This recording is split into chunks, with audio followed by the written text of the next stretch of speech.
मैंने बहुत कहानियां सुनी हैं, लेकिन ये कहानी नहीं, एक ऐसा सच है जिसे आज भी उस गांव के लोग जुबान पर लाना नहीं चाहते। वो गांव जहां रात को पेड़ चलते हैं और जिनकी शाखाएं जिंदा इंसानों की गर्दनें महसूस कर सकती हैं। ये कहानी है बिसनपुर की। एक ऐसा गांव जहां पहुंचने के बाद कोई वापस नहीं आता। पूरा का पूरा गांव एक अभिशाप में जकड़ा हुआ है और उसकी जड़ें एक प्रेत वृक्ष से जुड़ी हैं। बिसनपुर उत्तर भारत का एक छोटा सा गांव था जो अब सरकारी नक्शों में नहीं मिलता। वहां जाने के लिए कोई सीधा रास्ता नहीं था। वो गांव जहां सूरज ढलते ही दरवाजे बंद हो जाते थे और हवा भी सरगोशियां करने लगती थी। मेरे नाना डॉक्टर रघुवीर वहीं पैदा हुए थे। उनके मुताबिक बिसनपुर में एक पुराना वट वृक्ष था, गांव के ठीक बीचों बीच। कहते हैं उसकी छांव में कोई नहीं बैठता था और शाम के बाद उसका नाम लेना भी मना था। लोग उसे प्रेत वृक्ष कहते थे। 1963 की बात है। गर्मियों की छुट्टियों में नाना जब किशोर थे तो पहली बार उस वृक्ष के पास गए थे। दोस्तों की चुनौती थी, अगर तू वाकई बहादुर है तो उस पेड़ की छांव में शाम को बैठकर दिखा। नाना गए और बैठ भी गए, लेकिन लौटे नहीं। गांव वालों को वो अगली सुबह पेड़ के नीचे बेहोश मिले, शरीर पर खरोंचें और आंखें खुली की खुली। वो हफ्तों कुछ बोल नहीं पाए।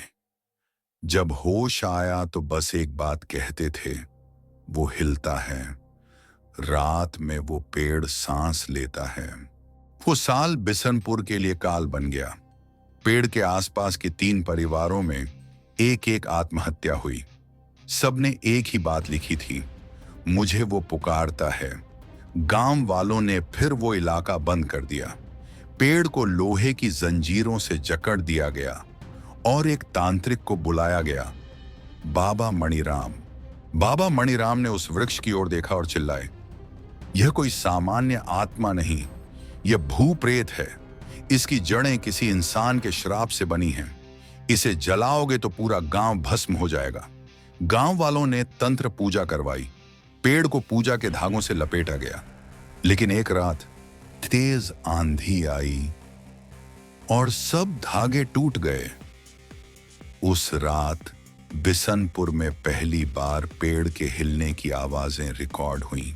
सालों बाद जब मैं 28 साल का था, मेरे नाना की तबीयत अचानक बिगड़ गई। उनके आखिरी शब्द थे, वो वापस आएगा, प्रेत वृक्ष अब नींद में नहीं है। उनकी मौत के बाद मुझे एक चिट्ठी मिली, अगर मेरी मौत रहस्यमयी लगे तो बिसनपुर मत जाना, अगर जाओ तो सूर्यास्त से पहले लौट आना। मैंने वो चिट्ठी जलाकर राख कर दी और सीधा निकल पड़ा बिसनपुर। बिसनपुर अब वीरान था। टूटी हुई हवेलियां, जंग लगे कुएं और बीच में अब भी खड़ा वही प्रेत वृक्ष। मैंने वहां एक रात रुकने का फैसला किया। रात के 2 बजे, हवा एकदम शांत। तभी घर की दीवार पर पेड़ की परछाई हिलने लगी। मैंने खिड़की से बाहर देखा। पेड़ की शाखाएं किसी को खींच रही थीं, हवा में नहीं, जमीन पर रेंगते हुए। सुबह मुझे एक बूढ़ा मिला, गांव का इकलौता जीवित निवासी। उसका नाम बलराम काका था। उन्होंने कहा, वो पेड़ एक औरत का श्राप है जिसे गांव वालों ने डायन कहकर उसी पेड़ पर फांसी दी थी। औरत गर्भवती थी। उसके बच्चे की आत्मा आज भी पेड़ के नीचे पड़ी है। वो बच्चा अब बड़ा हो चुका है, पर जिंदा नहीं।